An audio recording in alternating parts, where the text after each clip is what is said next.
On a chilly October morning, the residents of Elmswood, a peaceful town tucked away in rural Minnesota, awoke to disturbing news. Caitlin Reed, 32, a beloved nurse at Elmswood General Hospital, had not shown up for her shift. Caitlin was known for her warmth, dedication, and tireless work ethic. When she failed to respond to calls or texts, her colleagues grew worried.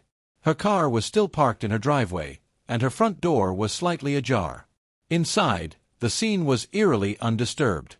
Her keys and wallet were on the kitchen counter, her phone on the nightstand, yet there was no sign of Caitlin.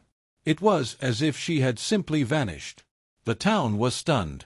Candlelight vigils were held. Posters with Caitlin's smiling face appeared in every storefront. Her disappearance felt like a tear in the fabric of the community. At first, investigators suspected a random act of violence, perhaps a home invasion gone wrong.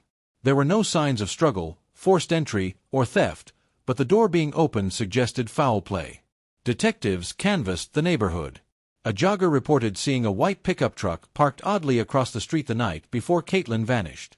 Surveillance footage from a nearby gas station revealed a similar truck leaving town at 2:03 a.m. As detectives dug deeper, Caitlin's phone records revealed late-night texts to a man named Joel Carter, a paramedic who worked in the next town over. Joel admitted they had dated briefly but claimed they ended things weeks ago. When questioned, he appeared cooperative, but something about his demeanor raised suspicions. Then came a break in the case. Caitlin's best friend, Melissa, handed over a torn page from Caitlin's journal she had found stuffed behind a kitchen drawer. It read, "He said no one would believe me, that if I told anyone about the pills, he'd ruin me. But I can't keep his secret. I have to tell someone soon." The mention of pills shifted the investigation's focus. As police dug into hospital records, they discovered that Caitlin had flagged irregularities in the hospital's narcotics log weeks before she vanished. Someone had been siphoning painkillers, specifically fentanyl, in large quantities. Suspicion turned to Dr. Adam Kellerman, the hospital's chief anesthesiologist. On paper, he was an upstanding physician, but Caitlin had submitted an anonymous report implicating him shortly before her disappearance. Investigators learned that Adam had been under pressure, gambling debts, a failing marriage, and had motive to keep Caitlin quiet. But the final twist came from Caitlin herself. After 3 harrowing weeks, she was found alive, disoriented but unharmed, in an abandoned hunting cabin 20 miles from town. A ranger had seen movement near the property and called it in. Caitlin told a chilling story.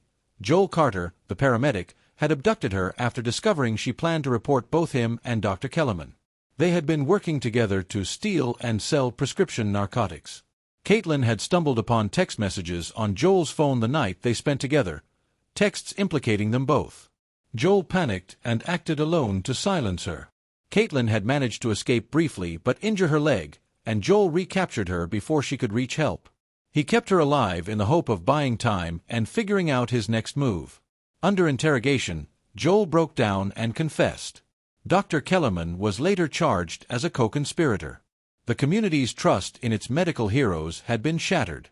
Caitlin, though traumatized, returned to work months later, determined not to let fear define her. She became an advocate for healthcare whistleblowers and started a foundation to support ethical medical practices in rural hospitals. The case of Caitlin Reed reminded everyone that evil can hide in plain sight, behind scrubs, smiles, and trusted hands. But it also showed the resilience of one woman who refused to stay silent.